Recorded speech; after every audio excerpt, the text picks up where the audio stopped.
Good morning friends, Tejas કિચનમાં આપનું હાર્દિક સ્વાગત છે। તો આજે આપણે માંગરોળનો ફેમસ ખાદીમ પાક બનાવવાનો છે। તો તેના માટે મેં બે નળિયેર લીધા છે, જેને મેં પાછળનો ભાગને આપણે કાઢી નાખવાનો છે। જે બ્લેક કલરનો હોય તેને કાઢીને આ રીતનું આપણે નાની છીણીની મદદથી એને છીણી લેવાનું છે। તો આ રીતનું આપણે એકદમ સરસ છીણ રેડી કરવાનું છે। તો તમને તો બને ત્યાં સુધી આવી નાની છીણીથી છીણ રેડી કરવાનું, જેથી કરીને આપણો ખાદીમ પાક એકદમ સરસ બને। તો તમે જોઈ શકો છો, મેં અહીં ખાદીમ પાકને છીણીને રેડી કરી દીધો છે। તો હવે આપણે આગળની પ્રોસેસ કરીશું। પાક બનાવવાના છે આપણે, અને એ નાળિયેરને ફોડીને પાછળનો ભાગ હોય છે એને સાફ કરી લેવાનો છે, કાઢી લેવાનો છે, અને પછી નાની છીણીની મદદથી આ રીતે એકદમ સરસ ઝીણું ઝીણું છીણ બનાવી લેવાનું છે। તો તમે જોઈ શકો છો એકદમ સરસ વ્હાઈટ કલર દેખાઈ રહ્યો છે। તો આ વસ્તુ તમે મિક્સરમાં પણ કરી શકો છો, પણ જો તમે મિક્સરમાં કરશો તો તમારા કોપરાના જે છીણનું વ્હાઈટ કલર દેખાય છે, તો વ્હાઈટની જગ્યાએ એ થોડો યલોઇશ કલર દેખાશે। એટલે તમે હાથેથી છીણીને લેશો તો વધારે સરસ રિઝલ્ટ મળશે। તો મેં અહીં બે નાળિયેર લીધા હતા, તેને છીણીને આ રીતે ખમણ રેડી કરી લીધું છે। તો અહીં મેં 2 મોટી ચમચી ઘી લીધું છે। તો ઘી ગરમ થઈ જાય એટલે આપણે જે નાળિયેરનું છીણ રેડી કરીને રાખ્યું હતું એને આપણે એમાં ઉમેરી દઈશું। તો 1 થી 2 મિનિટ સુધી એને આપણે સાતળીશું।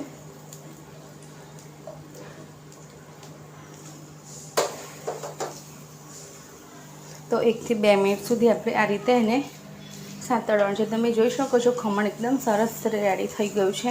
તો તમે આ વસ્તુ ચોપરમાં પણ કરી શકો છો, પણ જે ખાદીમ પાક હોય છે એના કલરમાં ચેન્જ આવી જશે। એટલે બને ત્યાં સુધી હાથથી જ ગ્રેટ કરીને લેશો તો રિઝલ્ટ બહુ ફાઇન મળશે। અને જ્યારે પણ આ રીતની કોઈ સ્વીટ બનાવો તો જાડા તળિયાવાળી કઢાઈનો યુઝ કરવો ખૂબ જ જરૂરી છે। તો હવે ખમણ આપણું જોઈ શકો છો 2 મિનિટ જેટલું સાંતળી લીધું છે। તો હવે આપણે આમાં દૂધ એડ કરીશું। તો ખમણ અહીં લગભગ 1 થી 1.5 કપ જેટલું રેડી થયું હતું, તો આપણે 1 થી 1.5 કપ જેટલું દૂધ આમાં એડ કરીશું।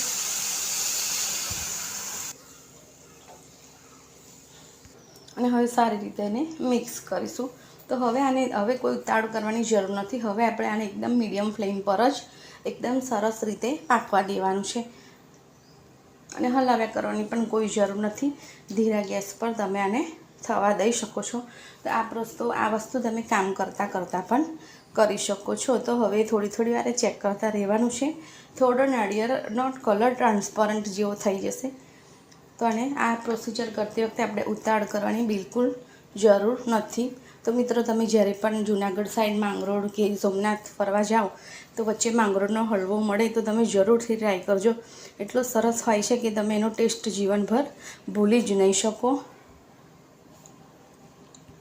તો જોઈ શકો છો હવે આપણું કોપરું થોડું ટ્રાન્સપરન્ટ થઈ ગયું છે, અને દૂધનું જે દૂધ હતું એ પણ ઓછું થઈ ગયું છે, એટલે કે વળીને ઓછું થઈ ગયું છે। તો હવે આપણે આમાં સુગર એડ કરીશું। તો અહીં મેં 1 અષ્ટમાઉસ ચમચી જેટલી સુગર એડ કરી છે। તો કોપરાની પણ મીઠાશ હોય છે, એટલે જો તમને ગળ્યું વધારે ભાવતું હોય તો તમે હજુ 1 થી 2 ચમચી જેટલી સુગર એડ કરી શકો છો। તો હવે આને સરસ રીતે હલાવીને ફરીથી સારી રીતે બધું મેળવી લઈશું। તો ખાંડ એડ કરવાથી પાણી છૂટશે અને કોપરાનો કલર પણ તમે જોઈ શકો છો ટ્રાન્સપરન્ટ થઈ જશે। તો આપણે આમાં ચાસણી કશું કરવાની કોઈ જરૂર નથી હોતી। માંગરોળમાં જ્યાં બને છે ત્યાં ચાસણી કરીને બનાવતા હોય છે, પણ આપણે ખાંડ એડ કરીશું એટલે એની ચાસણી ઓટોમેટિક થઈ જ જશે। એટલે ચાસણી કરવાની કોઈ જરૂર નથી। તો હવે આપણે થોડો માવો એડ કરીશું।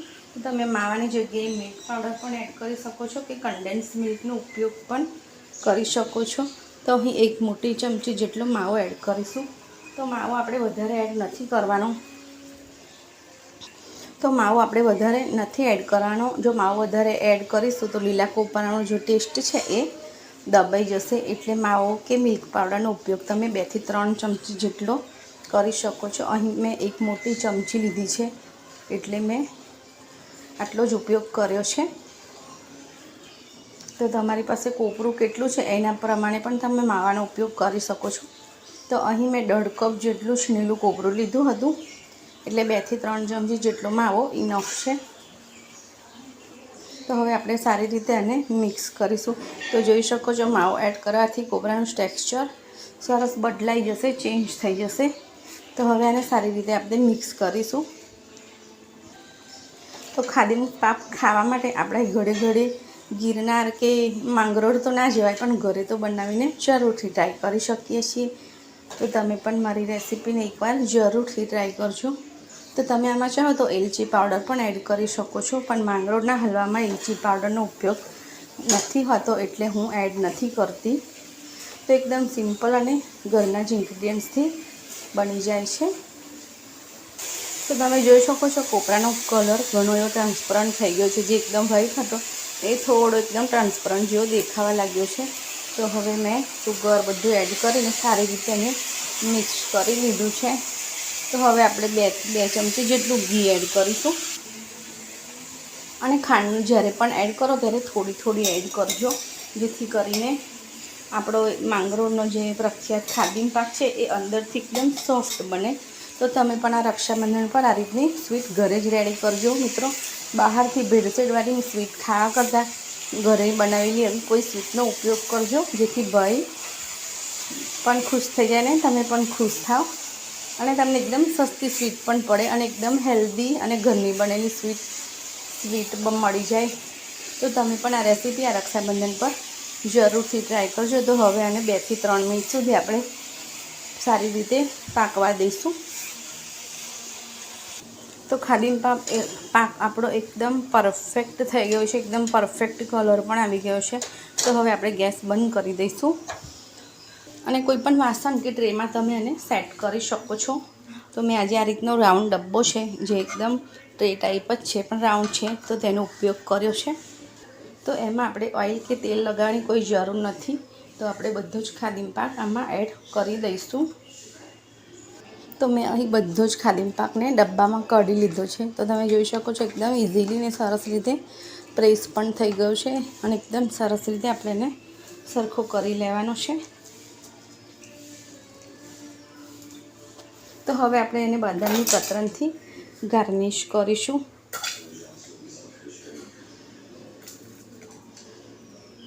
તો આ ખાદીમ પાક તમે ગરમ ગરમ ખાઓ તો પણ બહુ સરસ લાગે છે. અને તમે આને લીલા નાળિયેરનો હલવો પણ કહી શકો છો. તો તમે પણ મારી આ સ્વીટને રક્ષાબંધન પર કે આ તહેવારો પર કે દિવાળીમાં ગમે ત્યારે જરૂરથી ટ્રાય કરજો. તો એકદમ સહેલી અને સરળ છે અને તમે કામ કરતાં કરતાં આને બનાવી શકો છો. તો આપણો ખાદીમ પાક રેડી છે. તો તમે જોઈ શકો છો કેટલો ડેલિશિયસ લાગે છે. તો તમે હવે કટ પણ થોડા પાડી લઈશું. તો ગરમ ગરમ હોય ત્યારે કટ પાડી શકો છો. આમ તો આમાં એવું કોઈ વાંધો નથી આવતો. તમે જ્યારે પણ કટ પાડો ત્યારે ઠંડો પડે ત્યારે પણ આમાં કટ પાડી શકો છો, કેમ કે આ એકદમ સોફ્ટ જ રહે છે.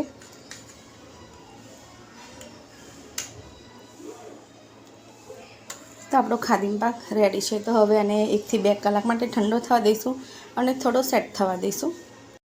જોઈ શકો છો આપણો ખાદીમ પાક એકદમ સરસ રેડી છે. અને મેં એને કાઢી પણ લીધો છે. એકદમ સરસ પીસીસ બનીને રેડી થઈ ગયા છે. તો તમે પણ આ રીતે જરૂરથી ટ્રાય કરજો. તો તમે આને અઠવાડિયું એટલે કે 7 થી 8 દિવસ સુધી સ્ટોર કરી શકો છો. તો તમે પણ આ રક્ષાબંધન પર જરૂરથી મારા જેવો ખાદીમ પાક બનાવજો, જેથી બધા ભાઈઓ ખુશ થઈ જાય ખાઈને. તો તમને મારી રેસીપી સારી લાગી હોય તો લાઇક, શેર અને સબસ્ક્રાઈબ જરૂરથી કરજો. તો ફરીથી મળીશું એક નવા યુનિક વિડીયો સાથે. Thank you.